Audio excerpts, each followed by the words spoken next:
বাইরে যা গরম পড়েছে, আর এই গরমে যদি এরকম ঠান্ডা ঠান্ডা কাঁচা আমের এক গ্লাস শরবত পাওয়া যায় তাহলে মন প্রাণ দুটোই জুড়িয়ে যাবে। আর এই কাঁচা আমের শরবতটা বানাতে কোনো ঝামেলা করতে হবে না। এরকম প্রিমিক্সটা আপনারা বানিয়েই সংরক্ষণ করতে পারবেন ফ্রিজে বছর জুড়ে। তবে আমি বলছি এটা আপনাদের বছরও নয়, মাসখানেকও যাবে না।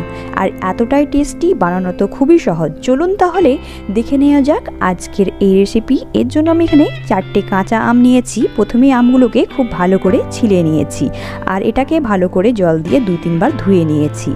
এবার এটাকে একটা প্রেসার কুকারে দিয়ে 3 থেকে 4টে সিটি দিয়ে আমগুলোকে ভালো করে সেদ্ধ করে নিতে হবে।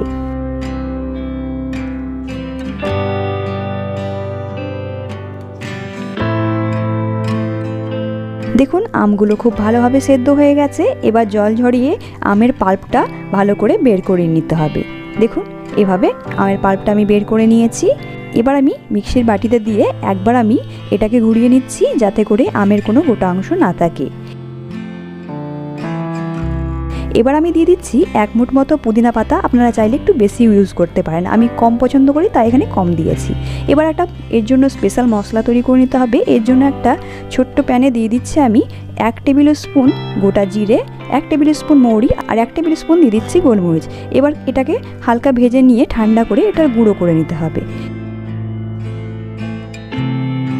এবার একটা কড়াইয়ে দিয়ে দিচ্ছি 2 কাপ চিনি। আপনারা চাইলে এখানে চিনির পরিমাণ আরও বাড়িয়ে দিতে পারেন, তবে আমি এখানে 2 কাপ ইউজ করেছি। আর তার সঙ্গে ইউজ করতে হবে হাফ পরিমাণে জল, মানে 1 কাপ জল। এবার চিনিটা মেল্ট হয়ে যাওয়া অবধি এটাকে ফুটিয়ে নিতে হবে। দেখুন চিনিটা খুব ভালো করে মেল্ট হয়ে গেছে। এবার আমরা সেই বানিয়ে রাখা আমের পেস্টটা দিয়ে দিব। একটা জিনিস বলে দিই, আপনারা যখন এই আমের পাল্পটা দিবেন তার সঙ্গে সঙ্গে কিন্তু নাড়তে থাকবেন, নইলে কিন্তু দলা পেকে যাবে।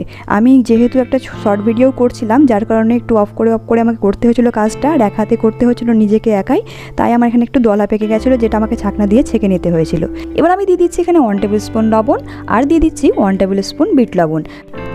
আচ্ছা, এখানে চিনি বা যে কোনো মশলা বা বিট লবণ যেটাই ইউজ করছি অনেক বেশি পরিমাণ দেখে ভয় পাবেন না, কারণ এটা হচ্ছে প্রিমিক্স। এখান থেকে 1 থেকে 2 চামচ মাত্র ইউজ করবেন 1 গ্লাস শরবত বানানোর জন্য, তখন কিন্তু এটা পারফেক্ট হবে, তাই ভয় পাওয়ার কিছু নেই।